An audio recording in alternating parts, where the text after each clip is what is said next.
Hi YouTube, welcome to Pagan Perspective. This is Megan, aka Sabiristry. Today is Thursday and we are talking about space, the final frontier. No, we're talking about astrobiology and cosmology today. And it's kind of cool. The idea of the stars and how they impact our practice, how our thoughts of life outside of our planet impacts our practice and that sort of thing. I included at the beginning a little clip, some size comparisons, which I always think are fascinating. It's really the only way to comprehend how large these stars and galaxies and planets and nebula and all sorts of things are, is to kind of do these gigantic size comparisons that progressively get bigger. Because if you were to actually look at, you know, a model, like all those scale models that we see that have all of our planets in our solar system all sort of revolving around our sun, you know, they're all sort of, you know, bigger in size, and they're fairly relative to Earth, but they're not relative to Sun in terms of size and also in distance. So if you were to actually be able to see the sun on one of those things, you wouldn't be able to see the planets because they're so far away and they're so much smaller that they would literally just be non-existent on the page. The best way to see them is to do sort of a progressive, like at the beginning, a progressive comparison of kind of, then it gets bigger and bigger. So then you can, you know, at one point the sun, our sun is like this big, and then, you know, Betelgeuse is over here and it's like this big. So that kind of gives us a little bit of a glimpse into how big things can get out there. And the reality is our brain, it's very difficult to be able to wrap your mind around the vastness that is the universe, to the point of that we are our known universe. I mean, there really is no end, and I think that one of the things that's so interesting is this idea of life outside of our planet. And I think, first off, I like saying that, well, of course there is life in space because we found it. We found life on, just most recently, we found what appears to be life on Venus. We have been able to record different types of previous life that had been out there. We've been able to see life that's coming off of meteorites and things like that. So we know that there's life out there. The big question I think that so many people have been trying to answer for a very long time is there what we would consider intelligent life? And I think that that's a really fascinating topic because, number one, it assumes that we have some sort of understanding of what intelligence is. And really what we mean is there life out there that we could communicate with on some level? And I really think that that's what we mean when we say intelligent life, because in so many ways there could be life out there that is incredibly advanced and incredibly intelligent. We just might not be smart enough to communicate with it. And so I think that's something that we also have to keep in mind when you hear people say intelligent life. They really just mean, is there life out there that we can communicate with? And I think also, you know, sci-fi and fantasy have done a great job of sort of going into that world and opening all the doors for us and to the possibilities, I guess, that we could dream up.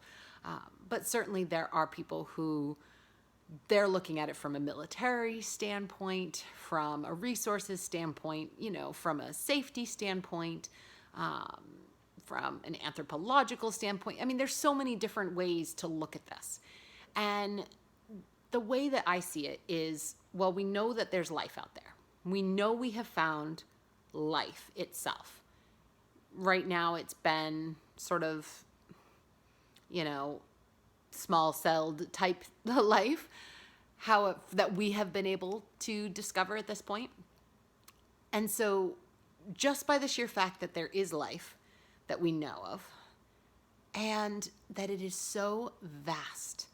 I mean, the likelihood, if you're talking about probabilities and statistics and all of that, the likelihood with the amount of planets there are around stars and moons, and I mean, it is so vast, it boggles the mind. And the fact that we think that, or some people think that there's no way that Earth could be replicated in the kind of life that we have here, I personally can't believe that. I also believe that life is, it's very adaptable and it finds a way. And I just think that this idea that life only can survive on a oxygen-rich planet or something like that, we know certain life can survive in that. But, we've been able to do studies on, different parts of our own Earth in hazardous type conditions and things like that, and life has been surviving there. And so we know that life can survive in very different ways than what we think of. And with the vastness of the universe, it's just... My favorite quote is from the movie Contact with Jodie Foster. And in it she says, and I think she's quoting her father, she says, if there's nothing out there, well, then it would be an awful waste of space. And that's how I view it. It would just be an awful waste of space because there is so much space. And for me, I don't know what's out there, but I very much am a bit of a geek, and I think that there's many, many, many, many types of life out there in all stages of evolution and intelligence, and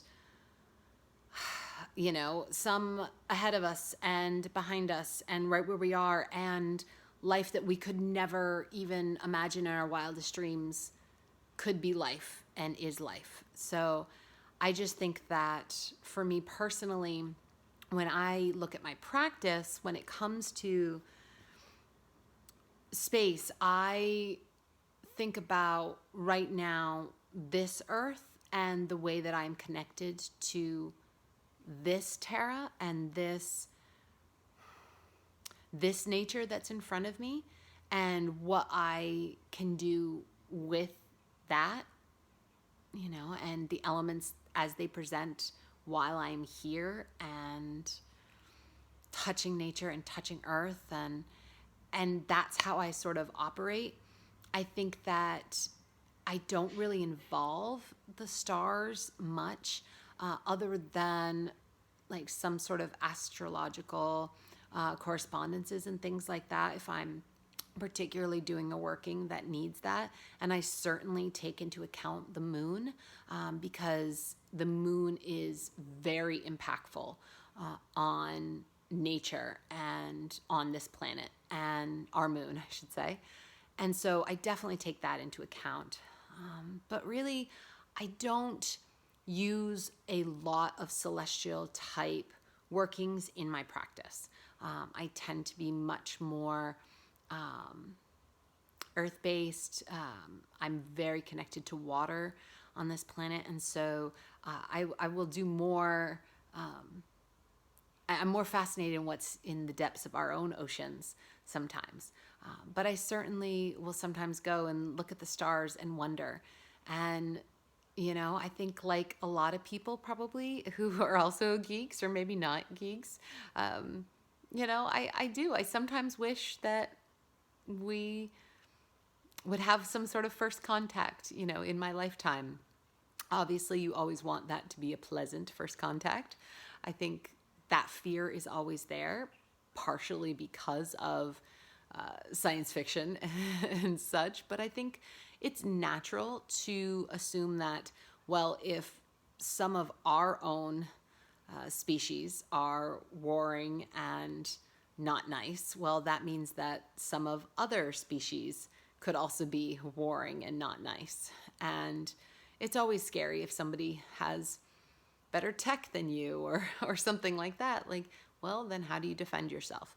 At the same time, there's also the other belief, well, if they're more advanced, are they beyond that? Are they more compassionate and such? So, you just don't know. And we don't even know if our view of what life is if we would even register that they are life. It's such a big concept to wrap your brain around, and I think it's kind of exciting and certainly fun.